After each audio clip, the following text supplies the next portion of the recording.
MNC కంపెనీస్లో digital మార్కెటింగ్కి సంబంధించి jobs ఉంటాయా? లేదా ఫ్రెషర్స్‌గా వెళ్ళే వాళ్ళు చిన్న కంపెనీస్‌కి, మీడియం సైజ్ కంపెనీకి స్టిక్ అయిపోవాలా? హాయ్, నా పేరు అవినాష్ కట్ట. డిజిటల్ బ్రాలీలో నేను ఒక డిజిటల్ మార్కెటింగ్ ట్రైనర్‌ని. సో ఈ వీడియోలో ఫ్రెషర్స్‌గా ఎవరైతే డిజిటల్ మార్కెటింగ్ ఫినిష్ చేసి జాబ్‌కి వెళ్తున్నారో వాళ్ళకి శాలరీస్ ఎలా ఉండబోతాయో మనం తెలుసుకుందాం.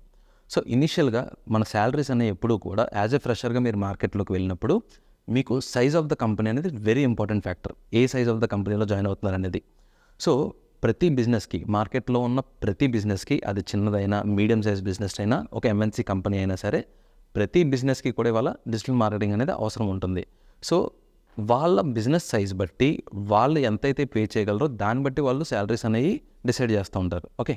సో ఇప్పుడు ఫ్రెషర్స్‌గా వెళ్ళినప్పుడు ఒక స్మాల్ అండ్ మీడియం సైజ్ కంపెనీస్‌లోకి వెళ్తే గనక మీరు ఒక 15,000, 12,000 లేదంటే 18,000 ఈ రేంజెస్‌లో మీరు శాలరీస్ అనేవి ఎక్స్పెక్ట్ చేయొచ్చు. బట్ అదే మీరు ఎంఎన్సీ కంపెనీస్‌లో కనుక ప్లేస్ అయితే మీరు ఒక 20,000, 22,000, 25,000 ఈ రేంజెస్‌లో ఎక్స్పెక్ట్ చేయొచ్చు. సో ఫస్ట్ థింగ్, అసలు ఎంఎన్సీ కంపెనీస్‌లో డిజిటల్ మార్కెటింగ్ జాబ్స్ ఉంటాయా అంటే ఖచ్చితంగా ఉంటాయి. సో రీసెంట్‌గా వన్ ఆఫ్ అవర్ స్టూడెంట్ అమెజాన్‌లో కంటెంట్ రైటర్‌గా కూడా ఇంటర్వ్యూకి అటెండ్ అయ్యాడు. సెలెక్ట్ అవ్వలేదు ఇంకా. సో థర్డ్ రౌండ్లో ఉన్నాడు. So we are not very sure with the result yet. But again so అమెజాన్లో కూడా కంటెంట్ రైటింగ్ పొజిషన్స్ ఉన్నాయి. సో ఇలా ఎంఎన్సీ కంపెనీస్లో కూడా డిజిటల్ మార్కెటింగ్కి సంబంధించిన జాబ్స్ అనేవి ఖచ్చితంగా ఉంటాయి. అయితే so there are some criterias. మీరు ఎంఎన్సీ కంపెనీస్లో ప్లేస్ అవ్వాలి, మంచి ప్యాకేజెస్ రావాలంటే కొన్ని క్రైటీరియాస్ ఉన్నాయి. సో ఆ క్రైటీరియాస్ ఏంటంటే, let us understand what is MNC. So MNC అంటే ఫుల్ ఫామే మల్టీనేషనల్ కంపెనీస్. సో వీళ్ళేంటి, డిఫరెంట్ కంట్రీస్లో వీళ్ళకి కంపెనీ అనేది ఉంది. సో మనకి క్లయింట్స్ అనేవాళ్ళు డిఫరెంట్ కంట్రీస్లో ఉంటారు. సో ఎప్పుడైతే మనకి డిఫరెంట్ కంట్రీస్ నుంచి క్లయింట్స్ ఉంటారో మనకి కమ్యూనికేషన్ అనేది మేజర్ రోల్ ప్లే చేస్తుంది. సో మన క్లయింట్స్తో కమ్యూనికేట్ చేయాలి కాబట్టి.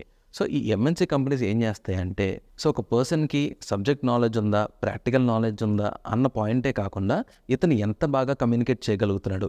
సో రేపొద్దున ఒకవేళ మనం క్లయింట్తో డైరెక్ట్ తిను మెసేజ్ చేస్తే తిను క్లయింట్తో కమ్యూనికేట్ చేయగలరా లేదా, సో ఇటువంటి పాయింట్స్ అన్నీ కూడా చూసుకుంటారనమాట.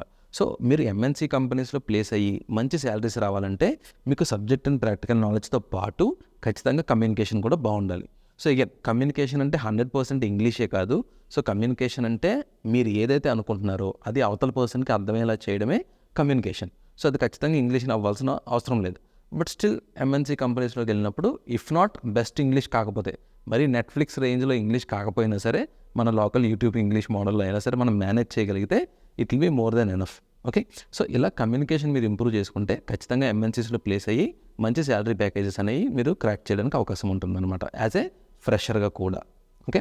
సో ఒకవేళ మీరు పూర్తి స్థాయిలో డిజిటల్ మార్కెటింగ్ నేర్చుకొని మంచి కంపెనీస్లో ప్లేస్ అవ్వాలి, మనకి మంచి ప్యాకేజెస్ రావాలి అని అనుకుంటే కనుక డిజిటల్ బ్రాలీలో జాయిన్ అవ్వండి. ఎందుకంటే డిజిటల్ మార్కెటింగ్ అంటే డిజిటల్ బ్రాలీ.